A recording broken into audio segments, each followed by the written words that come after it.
Hi, folks. Welcome to Crisco's Corner. Unfiltered commentary. And that's your truth, the real truth. Please like, share, and subscribe. And as always, thank you for your support.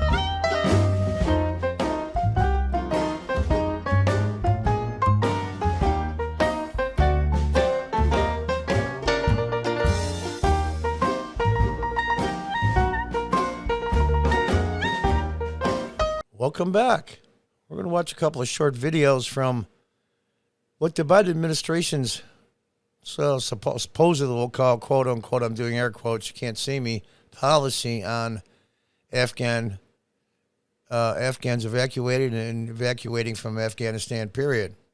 And then we're going to see a couple of people on the ground here. Say after the withdrawal, it's done, it's declared, it's done, everyone's out.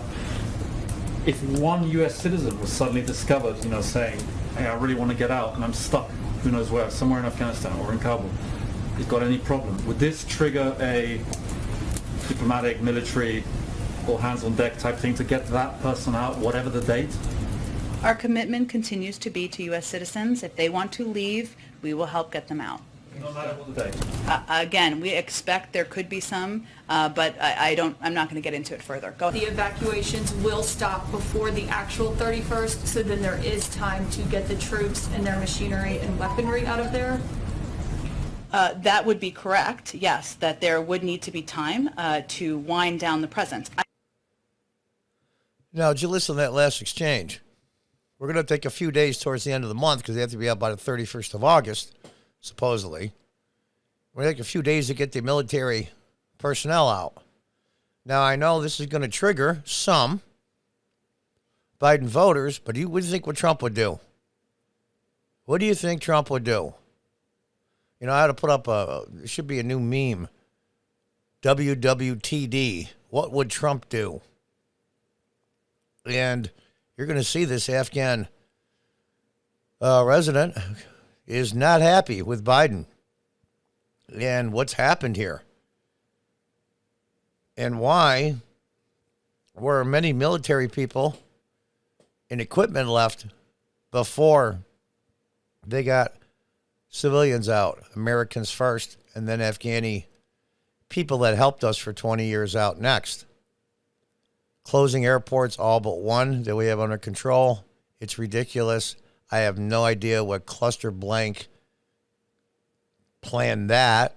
I really don't know. So I guess I got to say WWTD. What would Trump do? You can fill in the blanks.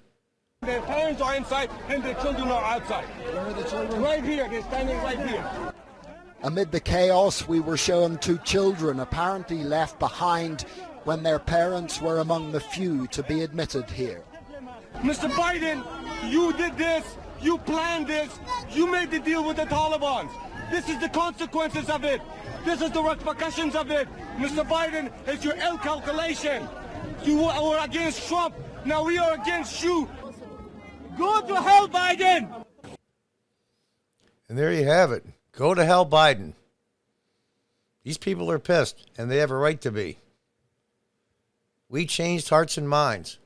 That was supposed to be our mission there, was nation building. Even though it always fails, at least that was the goal. We put in a puppet government. How many times have we done that? And how many times have the Soviets and everybody else has done that? It always collapses. Jesus. I mean, it's like the morons I talk to that love socialism. How many failures do you have to show before you find out it doesn't work? People are stupid. I mean, they're tunnel vision to their tribe, their tunnel vision to their ideology. This was calculated. He's right. Because if you've seen a previous episode, some quotes from now President Biden, when he was vice president and a senator, concerning evacuating South Vietnamese, he would vote against the bill, and I'm paraphrasing, he would vote against the bill money to evacuate Americans out of South Vietnam when Saigon fell. He would vote against evacuating Americans in the bill if one or 100,001 Vietnamese were evacuated. That's our president now. And as far as the Afghan people goes, when he was vice president, he said, and I quote, and I quote, sorry about the laughter there, and I quote, F them. What do you mean F them? Well, we did it in South Vietnam, and Kissinger and Nixon got away with it, so what the F? Amazing to me. Amazing to me. Let's watch what... Now, this is MSNBC. These people, besides CNN and MSNBC, are probably the two most responsible for getting this guy elected. And listen what this mental pygmy has to say. Talk about buyer's remorse. But then, if you step back and you look at what is going on, this is the United States after 20 years. This war used to be called Operation Enduring Freedom. And it's turned out not to be enduring, and they're not leaving behind a society that is free. It is only free according to what the Taliban says it will be free. The Taliban promises that it will be free. So you could also look at this as a tremendously humiliating moment of American humiliation, right. Forced to leave on the Taliban's clock and with the Taliban's good graces. So tactically it makes sense, but I'm not sure how history will, I think history will judge this moment as a very dark period for the United States. No, he's right. For once, they're finally telling the truth. They're finally telling the truth. They're probably saying to themselves, Jesus, I'll say it again, WWTD. They know what Donald Trump would do. They know. He would not leave any American behind. Unless they wanted to stay, of course, it would be foolish, but that would be their choice. That's why there wasn't a American casualty in Afghanistan for a year and a half, 18 months, prior to the start of the evacuation. Why did this mental pygmy close all the airports but one? Why did he withdraw several thousand troops? You said, well, he was stuck with Trump's deal. Bullshit. He knew January 20th when he was sworn in exactly what to do. Exactly. He had rest of January, February, March, April. You tell me in over 90 days you can't get a plan together? It's supposedly the most powerful, the most organized army and military in the world. You couldn't get anything going? Are you kidding me? And here we are, late August. You had 3 more months than you were supposed to get. Almost 4. And you still effed it up? So this is, in my opinion, and I'm sure I'm not the only one, this is President Biden's thoughts and gesture. I mean, we got to tell the truth here. Gestures are just as important as policy. Here is his thoughts on the Afghan people and any Americans being left behind. Can you guarantee every American will be out before the troops leave? Sanctions, can you guarantee? Did sanctions come up at all in the G7 meeting? And there it is. That's what I think. So all the Afghan people whose hearts and minds we changed, and any Americans that want to get out, here's the response from your president. Closing the door. Let's watch that again, because I think in this day and age, video is everything. Visuals are everything, especially to younger people. Let's watch this again. Here is the president's reaction to helping you, whose nation building we tried to do, and when it failed, we left your asses behind.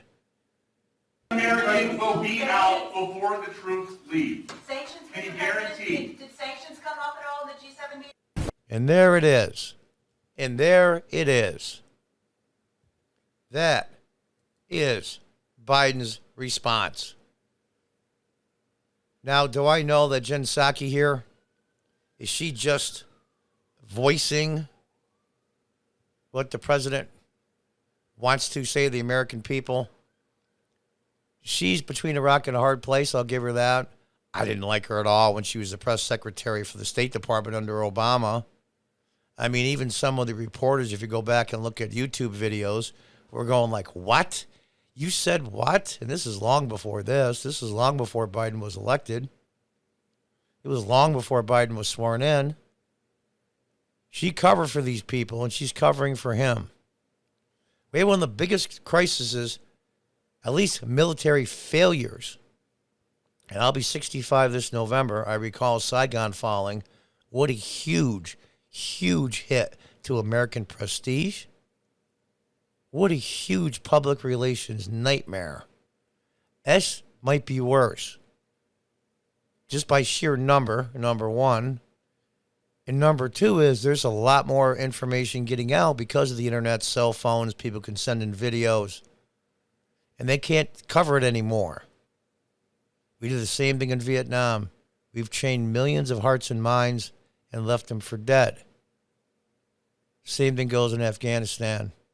Was there going to be a huge cluster blank when as the Americans pulled out? Yeah. But the plan was to leave a small amount of troops, have air superiority, and help cover the Afghan army.